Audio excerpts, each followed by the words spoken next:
Welcome back to Mission Myco. The bucket technique is an easy, reliable method to grow oyster mushrooms quickly and on a predictable schedule. Here is a Mission Myco step by step guide for your mushroom growing quest. We will be following these 7 steps.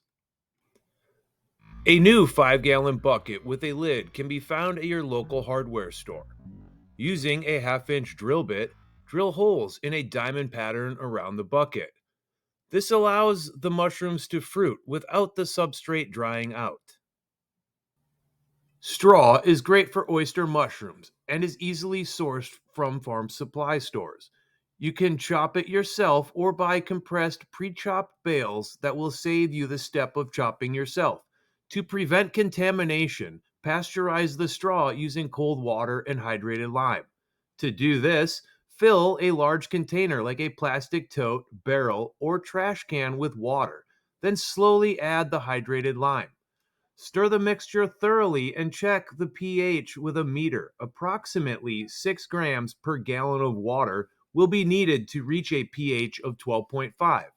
Once it hits 12.5, submerge the straw-filled 10-pound onion sack for 12 hours, ensuring they are weighted down with a cinder block or rock. After soaking, let the bags drip dry for another 12 to 24 hours. Oyster mushrooms thrive best with a substrate moisture level of 50%. To achieve this, weigh the straw-filled bags before soaking and again after they have drip dried. Your target weight after drip drying should be twice the dry weight for optimal moisture content. Before filling your bucket, use 70% isopropyl alcohol to sterilize the 5-gallon bucket, your hands, and the exterior of your Mission Myco inoculated grain bag.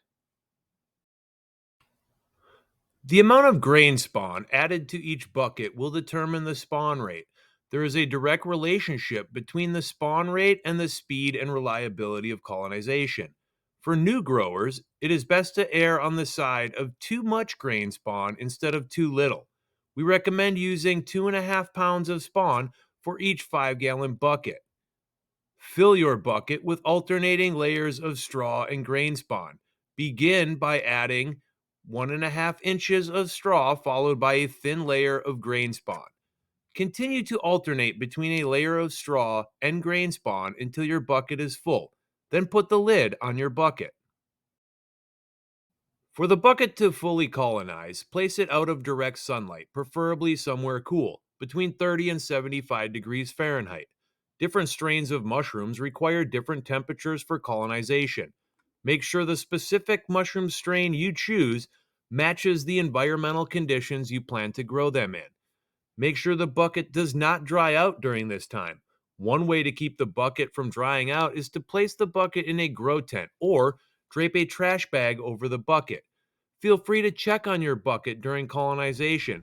Colonizing buckets are often warm to the touch. You can also dig down a little bit into the straw and look for the classic white cobweb-like mycelium. If you don't find mycelium, or if the bucket itself smells funky, your bucket may have become contaminated. Once the substrate is fully colonized, move the bucket to a place with indirect light and slightly cooler temperatures. Keep the bucket humid by misting it daily. You can also use a grow tent to control the moisture. Now that the pins have grown into larger mushrooms, harvest them at the point when the edges of their caps begin to curl upwards. At this point, or slightly before, is the best time to harvest. If fruiting outdoors, harvesting early reduces the chance of bugs getting into them. Harvest the whole cluster of mushrooms by using a sharp knife to slice them off at the back against the bucket. Once the harvest is complete, you should cook them right away, or they can be stored in the fridge for 5 to 7 days in a paper bag. If everything goes right with your grow, you will get 2 to 3 flushes from your bucket.